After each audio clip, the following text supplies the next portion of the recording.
নির্বাচনের আভাস দিচ্ছে হেফাজতে ইসলামী। আগামী নির্বাচনে রাজনৈতিক দল হিসেবে আত্মপ্রকাশ করতে পারে তারা, এমনই ইঙ্গিত দিয়েছেন সংগঠনটির যুগ্ম মহাসচিব।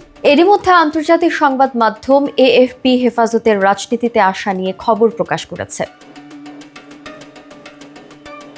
দলটির প্রধান নেতার বরাতে এএফপি জানায়, প্ল্যাটফর্মটি আগামী নির্বাচনে সংসদে প্রবেশের ব্যাপারে অত্যন্ত আত্মবিশ্বাসী। তার মানে হেফাজতে ইসলাম ধর্মীয় সংগঠন থেকে রাজনৈতিক দলে রূপান্তরিত হওয়ার কথা ভাবছে। সবকিছু পরিকল্পনার মতো হলে তারা আগামী নির্বাচনেও অংশ নেবে। আওয়ামী সরকার পতনের পর থেকেই নিজেদের শক্তিমত্তা প্রদর্শনে জোর দিচ্ছে ইসলামিক সংগঠনটি।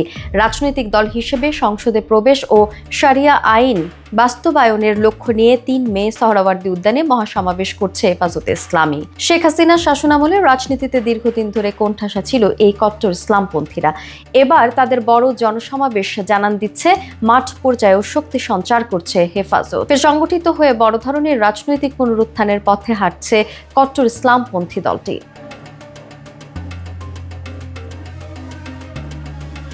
দলটির নেতার মতে, হেফাজতের বিশ্বাস, নির্বাচন সুষ্ঠু হলে তারা অবশ্যই সংসদে ঢুকতে পারবে।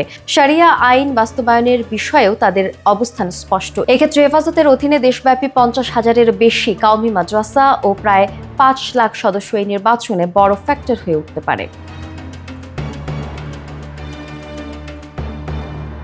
দলটির দাবি, হেফাজতের রাজনৈতিক আত্মপ্রকাশের ক্ষেত্রে সমর্থন আছে প্রথম সারির রাজনৈতিক দলগুলোরও। হেফাজতের মহাসমাবেশ ঘিরে মাঠে নেমেছে বিএনপি, জামায়াত ইসলামী এবং সাম্প্রতিক গণ অভ্যুত্থানের মধ্য দিয়ে উঠে আসা জাতীয় নাগরিক পার্টিও। তারা সবাই হেফাজত কর্মীদের সমর্থন পেতে মরিয়া। এদিকে আসন্ন নির্বাচনের নির্দিষ্ট দিনক্ষণ এখনো ঘোষণা করেনি অন্তর্বর্তী সরকার। তবে প্রধান উপদেষ্টা মোহাম্মদ ইউনূস জানিয়েছেন, 2026 সালের জুনের মধ্যেই নির্বাচন অনুষ্ঠিত হবে। এমন অবস্থায় হেফাজতের সমাবেশ নজরে এসেছে রাজনৈতিক বোদ্ধাদের।